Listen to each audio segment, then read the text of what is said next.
Hello students, मैं हूं Zubair Saifi and I welcome you to my YouTube channel Orator Institute of English.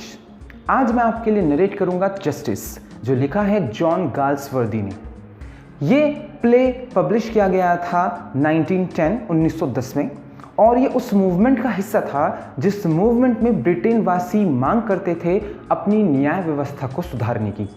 Britain की न्याय व्यवस्था उस दौर में इतनी करप्ट थी कि ऐसा लगता था कि वहाँ अमीरों के लिए अलग और गरीबों के लिए अलग नियम हैं। इस प्ले जस्टिस की इम्पॉर्टेंस ब्रिटेन के इतिहास में बहुत अधिक है। इसकी इम्पॉर्टेंस का अंदाज़ा आप इसी बात से लगा सकते हैं कि जब इस प्ले को थिएटर्स में शुरुआती दिनों में दिखाया जा रहा था तो खुद ब्रिटेन के प्रधानमंत्री विंस्टन चर्चिल इस प्ले को देखने के लिए ड्यूक ऑफ यॉर्क थिएटर गए थे। इसकी इंपॉर्टेंस का अंदाज़ा आप एक बात से और लगा सकते हैं।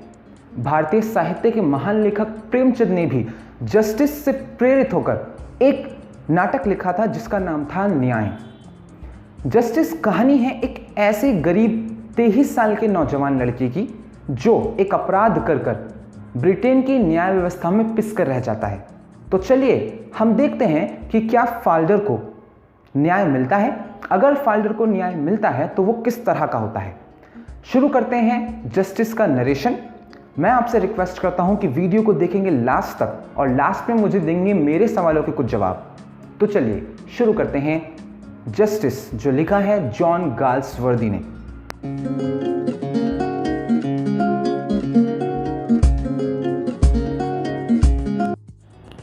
कहानी शुरू होती है जेम्स हाउ और वाल्टर हाउ के ऑफिस से। ये दोनों शहर के जाने माने सॉलिसिटर्स हैं। जेम्स हाउ को पता चलता है कि जो चेक उन्होंने जारी किया था उसमें लिखी रकम को 9 पाउंड से 90 पाउंड कर दी गई और उस चेक को कैश करा लिया गया है। जेम्स हाउ अपने बेटे वाल्टर हाउ से पूछते हैं तो वाल्टर बताता है कि उसने चेक कॉक्सन को दिया था। रॉबर्ट कॉक्सन इनके ऑफिस में काम करने वाला एक सीनियर क्लर्क है जो मैनेजिंग क्लर्क की पोस्ट पर है। कॉक्सन ने पूछने पर बताया कि उसने चेक डेविस को दिया था जो एक जूनियर क्लर्क था। वो ऑस्ट्रेलिया गया था। सभी को लगा कि विदेश जाने के लिए उसी ने यह काम किया था। बैंक के कैशियर कावली को बुलाया गया तो उसने विलियम फाल्डर नाम के एक दूसरे जूनियर क्लर्क को पहचानते हुए बताया कि विलियम फाल्डर ने ही बैंक से चेक को कैश कराया था। जेम्स हाउ के पूछने पर फाल्डर अपना जुर्म कबूल करते हुए बताता है कि वह रुथ हनीविल नाम की एक शादीशुदा लड़की से प्यार करता है जिसका पति शराब के नशे में उसे मारता है, उसका सेक्सुअली और सोशली हैरेसमेंट करता है। उसका प्लान था कि वो इन पैसों से रुथ हनीविल के साथ अमेरिका भाग जाएगा और जैसा उसने रुथ हनीविल से वादा किया था वो उसे एक अच्छा जीवन देने का प्रयास करेगा और उसे उसके पति की ब्रिचुअलिटी से बचाएगा। एक बार रुथ के पति ने शराब के नशे में रुथ को मारने की कोशिश की थी, जान से मारने की कोशिश। तब रुथ भागकर फाल्डर के पास आ गई थी। इसी घटना के बाद फाल्डर ने उसके साथ अमेरिका भागने का प्लान बनाया था। वाल्टर हाउ अपने पिता जेम्स हाउ से विनती करता है कि वो फाल्डर को छोड़ दें, पर जेम्स हाउ एक लॉ रेस्पेक्टिंग और हाई वैल्यूड व्यक्ति हैं। वो फाल्डर को पुलिस के हवाले कर देते हैं। फाल्डर पैसे लौटाने को भी कहता है लेकिन जेम्स एक नहीं सुनते। सेकंड एक्ट शुरू होता है कोर्ट रूम में। यहाँ सीन्स बहुत ड्रामेटिक और साइकोलॉजिकल हैं। 23 साल का नौजवान फाल्डर कटघरे में खड़ा है जो सोशली वीक है। रुथ हनीविल उसकी जान, उसकी प्रेमिका, प्रेम से भरी कोर्ट रूम में बेचैन है कि वो फाल्डर को बचा पाएगी या नहीं। फाल्डर का केस लड़ रहे हैं लॉयर हेक्टर फ्रोम, जो एक नौजवान हैं जिनकी सोशल फिलॉसफी के ऊपर दी गई स्पीच एक्ट सेकंड की जान है। लॉयर फ्रोम फाल्डर को बचाने के लिए एक से बढ़कर एक दलीलें पेश करते हैं। लॉयर फ्रोम इस बात को कोर्ट में नहीं नकारते कि फाल्डर ने चेक के साथ छेड़छाड़ की है, बल्कि वो फाल्डर की इस दुर्दशा व मनोदशा का सारा इल्ज़ाम समाज की बुराइयों पर मढ़ते हैं। लॉयर हेक्टर फ्रोम अदालत में दलील देते हुए कहते हैं कि किसी भी जुर्म के पीछे अपराधी का सामाजिक जीवन दोषी होता है, वही सामाजिक जीवन उसके अपराध को जिंदा करता है। फ्रोम अदालत को फाल्डर का एक दूसरा रूप दिखाने की कोशिश करते हुए कहता है कि फाल्डर एक औरत पर उसके पति द्वारा अत्याचार को होता देख रहा था। उस औरत को वो बहुत प्यार करता था। उसके पति ने शराब के नशे में उस औरत को मारने की कोशिश की। जब वो भागकर फाल्डर के पास पहुंची तो उसने उसे बचाने की कोशिश करते हुए इस अपराध को अंजाम दिया, क्योंकि उसके पास कोई और चारा नहीं था सिवाय देश छोड़कर भागने से। लॉयर हेक्टर फ्रोम फाल्डर के किए गए अपराध को इमोशन में किया गया एक कार्य बताना चाहते थे, लेकिन विपक्ष के वकील हैरोल्ड क्लीवर, जो शहर के जाने माने वकील थे और बहुत उम्र के थे, अपनी दलीलों से जस्टिस फ्लॉड, जो इस केस में जज हैं, उनको सज़ा देने पर मजबूर कर देते हैं। जज फ्रोम की सारी दलीलें ठुकराकर फाल्डर को रुपए के गबन और एक शादीशुदा औरत के साथ संबंध बनाने के जुर्म में उसे 3 साल की सज़ा सुनाते हैं। एक गरीब फाल्डर और सोशली वीक रुथ की दलीलें अमीर जजों और सोसाइटी के कानों तक नहीं पहुंचती। जज और ब्रिटेन की न्याय व्यवस्था रुथ के अमीर पति को उसकी पत्नी पर अत्याचार करने के जुर्म में सज़ा देने के बजाय गरीब फाल्डर को सज़ा देते हैं, जबकि फाल्डर चुराए गए पैसे लौटा देता है और उसके जुर्म करने की वजह भी एक नोबल वजह होती है। एक्ट थर्ड शुरू होता है। कॉक्सन, जो सॉलिसिटर्स का सीनियर क्लर्क था, वो जेल आता है और जेल के गवर्नर कैप्टन डैनसन से मिलता है। कॉक्सन गवर्नर से कहता है कि वो फाल्डर के बारे में बात करने आया है। फाल्डर की बहन ने कॉक्सन से अपनी भाई के हालात पूछने के लिए कॉक्सन को वहाँ भेजा था। गवर्नर कॉक्सन को बताते हैं कि फाल्डर को 1 महीने के लिए अकेले सेल में रखने की सज़ा मिली है और उससे अभी कोई नहीं मिल सकता। कॉक्सन यह सुनकर दुखी हो जाता है। कॉक्सन गवर्नर को फाल्डर के रुथ से प्यार करने की कहानी बताता है कि किस तरह रुथ का पति उसके साथ ज़्यादती करता था। कॉक्सन गवर्नर को बताता है कि रुथ ने फाल्डर के लिए संदेश भेजा है कि वो उसका बाहर इंतज़ार कर रही है। कॉक्सन गवर्नर को बताता है कि उसे 3 साल की सज़ा मिली है। मुकदमे के दौरान ही उसे बहुत मेंटली दुख उठाने पड़े हैं। वो कोई शातिर अपराधी नहीं है जो अकेले सेल में रहने की सज़ा झेल पाए। जेल के पादरी the Rev Hugh Miller Cokeson की बातें सुनकर गवर्नर से कहते हैं कि मैं कॉक्सन की बातों से सहमत नहीं हूँ। पादरी मिलर जेल के डॉक्टर एडवर्ड क्लीमेंट को बुलाते हैं। डॉक्टर एडवर्ड गवर्नर को रिपोर्ट करते हैं कि फाल्डर को, जो अकेले सेल में सज़ा काट रहा है, उससे उसकी मेंटली और फिज़िकली हेल्थ पर कोई प्रभाव नहीं पड़ेगा। कॉक्सन कहता है कि फाल्डर ये मेंटली टॉर्चर सहन नहीं कर पाएगा। वो गवर्नर से अपील करता है कि रुथ को फाल्डर से मिलने की इजाज़त दी जाए, ये दोनों के लिए अच्छा होगा, पर गवर्नर मना कर देते हैं। कॉक्सन दुखी होकर वापस लौट जाता है। अब स्टूडेंट्स, आप सोच रहे होंगे कि फाल्डर को 1 महीने अकेले सेल में रहने की सज़ा क्यों मिली थी। इसमें फाल्डर का कोई दोष नहीं था। प्ले में 3 अपराधी और हैं जो जेल में अपने अपने अपराध की सज़ा काट रहे हैं।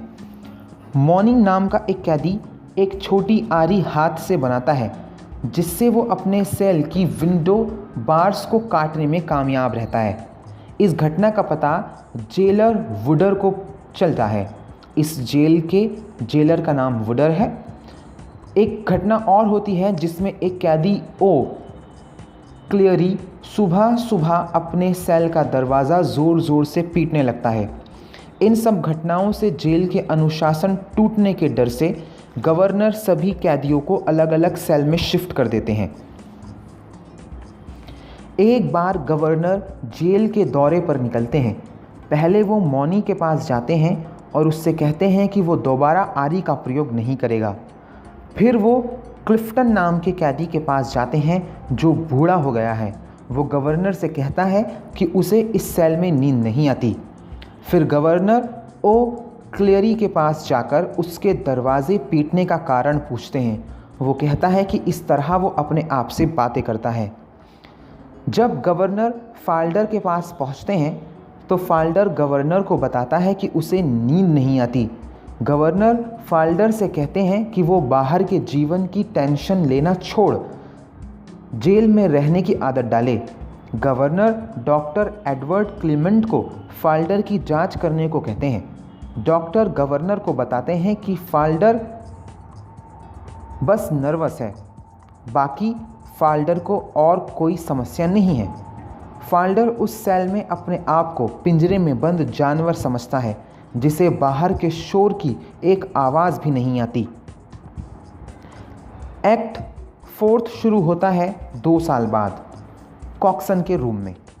जैसा हम जानते हैं कि फाल्डर को 3 साल की सज़ा हुई थी, पर उसे 2 साल में इस शर्त के साथ छोड़ दिया गया कि उसे हर हफ्ते डिटेक्टिव को जाकर रिपोर्ट करनी होगी, जिस तरह हम थाने में जाकर रिपोर्ट करते हैं। फाल्डर को एक जॉब भी मिल गई थी, लेकिन वहाँ के लोगों के तानों से तंग आकर 3 हफ्तों में ही फाल्डर ने वो जॉब छोड़ दी थी।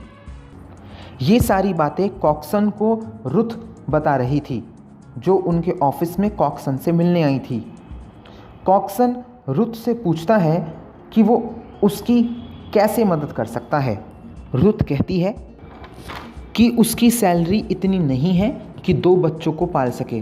क्या आप फाल्डर को दोबारा नौकरी नहीं दे सकते? कॉक्सन रुथ से कोई वादा नहीं करता, पर सॉलिसिटर्स जेम्स हाउ और वॉल्टर हाउ से बात करने का आश्वासन देता है। कॉक्सन फाल्डर से कहता है, ये अब दूसरी मुलाकात है। रुथ के साथ कॉक्सन की मुलाकात अलग हुई थी, अब कॉक्सन फाल्डर से अलग मिल रहे हैं। कॉक्सन फाल्डर से कहता है कि उसने सॉलिसिटर से तुम्हारी नौकरी की बात करने का मन बनाया है। फाल्डर कॉक्सन को अपनी ज़िंदगी की कठिनाइयों के बारे में बताता है कि कैसे समाज उसे जीने नहीं दे रहा। वो जहाँ भी नौकरी करने जाता है वहीं उसके साथ उसके पास्ट को लेकर बदतमीज़ी की जाती है। कॉक्सन जेम्स हाउ और वॉल्टर हाउ से मिलता है, यानी अपने बॉसेस से, और उनसे रिक्वेस्ट करता है कि वो फाल्डर को दोबारा नौकरी दें। सीनियर जेम्स हाउ नहीं चाहते कि एक अपराधी उनके ऑफिस में काम करे, लेकिन जूनियर वॉल्टर हाउ चाहते हैं कि फाल्डर की मदद की जानी चाहिए। जेम्स फिर कॉक्सन को कहते हैं कि फाल्डर ऑफिस में काम कर सकता है, लेकिन उसे शर्तों को मानना होगा। पहली शर्त ये होगी, फाल्डर को अपने दिमाग से यह निकालना होगा कि उसके साथ गलत हुआ है और उसे अन्याय के साथ जेल भेजा गया। दूसरा, उसे रुथ हनीविल के साथ रहना छोड़ना होगा, उसे रुथ को छोड़ना होगा। जेम्स को लगता है कि उनके फर्म में एक ऐसा आदमी काम नहीं कर सकता जो मोरली स्ट्रांग ना हो, यानी जिसका कहीं अफेयर चल रहा हो, क्योंकि उस वक्त किसी शादीशुदा औरत से अफेयर इलीगल और सामाजिक तौर पर इसे गलत माना जाता था। अगर फाल्डर रुथ को छोड़ता है तो वह ऑफिस आ सकता है। कॉक्सन जब ये शर्तें फाल्डर को बताता है तो वो कहता है कि रुथ का प्यार ही वो चीज़ है जिसने मुझे बुरे वक्त में संभाले रखा। रुथ के प्यार ने ही उसे वो हिम्मत दी है जिससे वो ये सब झेल पाया। फाल्डर और रुथ को जेम्स हाउ अलग अलग बुलाकर पूछते हैं कि क्या वो शर्तें मानने को तैयार हैं। फाल्डर मना कर देता है। जब जेम्स रुथ से पूछते हैं कि अगर वो चाहती है कि फाल्डर को जॉब मिल जाए तो वो उसे छोड़ दे। रुथ फाल्डर की ज़िंदगी में आए भूचाल की वजह अपने आप को मानती है। वो फाल्डर को और तकलीफ़ में नहीं देख सकती, इसलिए वो फाल्डर को छोड़ने का फ़ैसला लेती है। यह सुनकर फाल्डर अंदर से टूट जाता है। फाल्डर और रुथ को वेटिंग रूम में बैठा दिया जाता है। जेम्स, वॉल्टर और कॉक्सन आपस में बातें कर रहे होते हैं कि तभी वहाँ डिटेक्टिव विस्टर आ जाते हैं। वो कहते हैं कि वो यहाँ फाल्डर को गिरफ्तार करने आए हैं। उसने कई हफ्तों से स्टेशन पर रिपोर्ट नहीं की है। कॉक्सन वक्त की नज़ाकत को देखते हुए कि फाल्डर और रुथ अभी मानसिक तनाव से गुजर रहे हैं, वो डिटेक्टिव विस्टर से कहते हैं कि वो किसी और दिन आए, अभी फाल्डर यहाँ नहीं है। पर डिटेक्टिव विस्टर फाल्डर की कैप टेबल पर रखी देख लेते हैं, जो वो वेटिंग रूम जाते वक्त वहीं भूल गया था। डिटेक्टिव विस्टर वेटिंग रूम जाते हैं और फाल्डर को अरेस्ट कर लेते हैं। डिटेक्टिव फाल्डर को पकड़कर सीढ़ियों से नीचे उतारते हैं। तभी फाल्डर अपने आप को जानबूझकर नीचे गिरा लेता है। सीढ़ियों पर गिरने से उसकी गले की हड्डी टूट जाती है और वो वहीं दम तोड़ देता है। गिरने की आवाज़ पर सभी लोग वहाँ पहुँचते हैं। रुथ बेहोश होकर गिरने ही वाली होती है। कॉक्सन और वॉल्टर उसे संभालते हैं। फाल्डर की डेड बॉडी को देखकर कॉक्सन रुथ से कहता है, no one would touch Falder now, he is safe with gentle Jesus. अब फाल्डर को कोई कुछ नहीं कर सकता, कोई कुछ नहीं कह सकता, ना समाज ना कानून। अब वो जीसस की शरण में है। तो ये था जस्टिस, एक गरीब फाल्डर का, जिसमें अमीर सोसाइटी और ब्रिटेन की करप्ट न्याय व्यवस्था ने एक गरीब और दयालु आदमी को मरने पर मजबूर कर दिया। सो स्टूडेंट्स, आई होप आपको जस्टिस का नरेशन समझ में आ गया होगा। ये बहुत ही मार्मिक और इंटरेस्टिंग कहानी थी। जैसे मैंने आपसे वादा किया था कि मैं आपसे करूँगा कुछ सवाल, तो सवालों के जवाब देने के लिए हो जाइए तैयार। उससे पहले मैं आपसे रिक्वेस्ट करता हूँ कि इस वीडियो को लाइक ज़रूर कीजिएगा, कमेंट कर बताइएगा कैसी लगी और सवालों के जवाब भी दीजिएगा। शेयर ज़रूर कीजिएगा अपने फ्रेंड्स के साथ जो भी तैयारी कर रहे हैं एग्ज़ाम्स की, और चैनल को सब्सक्राइब करना बिल्कुल ना भूलें। तो चलिए मिलते हैं अगली वीडियो में, तब तक के लिए टेक केयर, बाय बाय। और आपके सवाल ये रहे।